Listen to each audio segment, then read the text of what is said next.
Continuamos con la historia de la salvación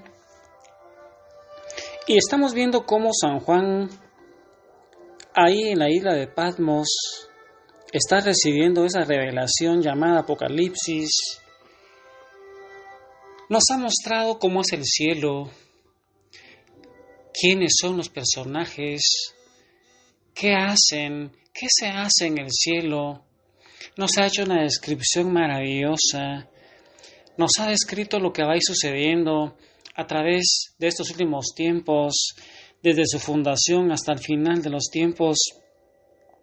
Nos está diciendo que la iglesia va a ser siempre perseguida, el enemigo va a querer destruirla, el enemigo sabe que la iglesia es el cuerpo de Cristo y quiere, a través de un anticristo, a través de un falso profeta, quiere que lo adoren a él, le quiere quitar la adoración a Dios. Ese es el propósito del enemigo, es quitarle la adoración a Dios. Y el día de hoy, hermano, yo quiero que miremos qué nos dice el catecismo sobre esos 1000 años narrados por San Juan en las predicaciones pasadas, y qué nos dice sobre este tiempo final a que se va refiriendo San Juan en el Apocalipsis. Y es que la iglesia ha rechazado esta falsificación del reino futuro con una etapa especial previa de 1000 años como una herejía con el nombre de milenarismo. Tú vas a ver, sobre todo en las sectas protestantes, que existe un milenarismo y vincula la segunda venida de Jesús a la conversión del pueblo de Israel. Y mira, hermano, cómo lo dice el catecismo. Qué maravillosa es nuestra iglesia. Leamos literatura católica, leamos el catecismo, dejémonos instruir por nuestros pastores. Recuerda, hermano, que la primera iglesia en los Hechos de los Apóstoles dice que ellos acudían asiduamente a la enseñanza de los apóstoles. Es que, hermanos, al final de los tiempos van a haber falsos maestros utilizados por el anticristo, falsos profetas, que nos van a llevar a nosotros a apostatar de nuestra fe. Hermano, si tú te vas de la iglesia, ya no vas a creer lo que creían los primeros discípulos, los primeros apóstoles, allá en el siglo I. Nuestra iglesia no cambia, ella ha guardado ese depósito de la fe. A pesar de que los personajes somos distintos, nuestra iglesia sigue siendo la misma, porque hay una sola iglesia, una sola fe, un solo bautismo, un solo Dios. Lo que aquí nosotros decimos, hermano, se cree en todo el mundo, hermano. La iglesia es una, es santa, es católica, es apostólica, es una herejía no creer eso, donde tú te puedes salvar en cualquier lugar. Mira cómo lo dice el catecismo. La venida del Mesías glorioso, en un momento determinado de la historia, se vincula al reconocimiento del Mesías por todo Israel. Y eso, hermano, lo dice Romanos 11:26, del que una parte está endurecida, nos dice San Pablo a los romanos, está endurecida en la incredulidad respecto a Jesús. La entrada a la plenitud de los judíos, nos dice San Pablo, un texto tomado por el catecismo, en la salvación mesiánica, a continuación de la plenitud de los gentiles, hará al pueblo de Dios llegar a la plenitud de Cristo, como lo dice Efesios 4:13, en la cual Dios será todo en nosotros. Mira, hermano, cómo lo dice el catecismo. Habla de la prueba final. El catecismo habla de la prueba final por la que deberá pasar la iglesia, la cual denomina el último desencadenamiento del mal, esa gran tribulación. Y ahí alude específicamente a este pasaje del Apocalipsis que acabamos de proclamar, de esos 1000 años, donde Satanás será soltado después de esos 1000 años. Dice, y cuando se terminen los 1000 años, Satanás será soltado de su prisión, saldrá a engañar a Gog y Magog, es decir, saldrá a engañar a las naciones de los 4 extremos de la tierra, una multitud tan numerosa como las arenas del mar, así como lo dice Apocalipsis 27 y 8. Y ahí va a haber una última prueba de la iglesia. Después de tantas persecuciones, viene esta gran tribulación. Y mira cómo lo dice el catecismo: antes de la venida de Jesús, en su segunda venida, que es la gran parusía. Hermano, cuando tú oigas parusía, eso quiere decir esa fiesta que se celebraba a los reyes en esos tiempos. La gran parusía es la venida del Rey de Reyes, que vendrá a juzgar a vivos y muertos.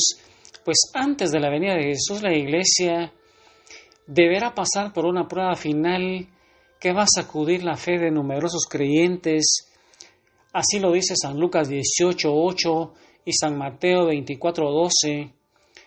Y la persecución que acompaña a su peregrinación sobre la tierra va a desvelar el misterio de iniquidad, nos dice el catecismo, bajo la forma de una impostura religiosa que va a proporcionar a los hombres una solución aparente a sus problemas mediante el precio de la apostasía de la verdad. Hermano, este es el nuevo orden mundial donde están buscando a alguien que solucione los problemas, y esa impostura religiosa suprema es la del anticristo, que es la bestia del mar, es decir, hermano, la de un pseudo mesianismo en que el hombre se glorifica a sí mismo y se va colocando en el lugar de Dios y de su Mesías venido en la carne. Eso es lo que nos dice a nosotros la iglesia, el catecismo de la iglesia. Y esa impostura del anticristo aparece esbozada ya en el mundo cada vez que se pretende llevar a cabo la esperanza mesiánica en la historia, lo cual no puede alcanzarse sino más allá del tiempo histórico a través del juicio que vendrá al final de los tiempos. Incluso en su forma mitigada, la Iglesia ha rechazado esta falsificación del reino futuro con el nombre de milenarismo. Y el catecismo habla del juicio final y de la Jerusalén celestial como la esposa del Cordero. La Iglesia dice solo entrará en la gloria del reino a través de esta última Pascua, en la que seguirá a su Señor en su muerte y en su resurrección. La Iglesia debe pasar por una pasión así como la pasó Jesús.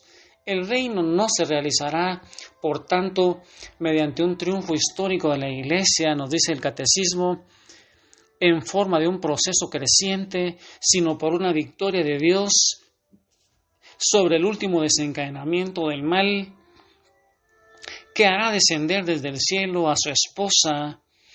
El triunfo de Dios sobre la rebelión del mal tomará la forma de juicio final, y después de la última sacudida cósmica de este mundo que pasa. Mira cómo el catecismo nos va guiando a nosotros allá en los numerales del 670 al 677, y con eso en mente, sabiendo que al final de los tiempos va a haber una gran apostasía, una gran pérdida de la fe, donde la gran Babilonia con falsos maestros va a ir seduciendo a las personas, va a ir imponiendo un nuevo orden mundial encadenado y encaminado por muchas asociaciones, muchas ONGs como Profam, como los bancos mundiales.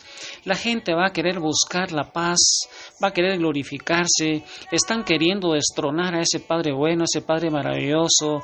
Ya destronaron la iglesia, ya quitaron a Dios de las estructuras, ya no se puede hablar de Jesús en muchos lugares en Europa y Estados Unidos, porque ahí hay judíos, hay musulmanes. Un orden mundial que está llevado a glorificar al hombre, con un marxismo que está formando líderes, con una masonería que se infiltró en la iglesia, con la Revolución Francesa, con la Revolución Protestante. Hermano, una gran división, una gran persecución de la iglesia. Ahí la iglesia misma se va a ir dividiendo al final de los tiempos, en donde el falso profeta, hablando inclusive de Dios, va a querer seducirnos para llevarnos a esa adoración del anticristo. Pero hermano, María Santísima sale a predicar en sus apariciones y nos dice que entremos a su corazón inmaculado, que formemos esos cenáculos de oración, en ese movimiento sacerdotal mariano, para que llenos del Espíritu Santo proclamemos las maravillas y podamos nosotros ser esa iglesia fiel que se está engalanando, que se está purificando, que se está limpiando con la gracia, especialmente ahí en los sacramentos, que son la principal fuente de gracia. Y entonces ahí, hermano, con María Santísima ingresemos a su corazón, porque con María y Jesús somos más que vencedores.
Llévame al cielo, bajo tu manto, no tengo miedo, llena de gracia, Ave María, hoy yo te ofrezco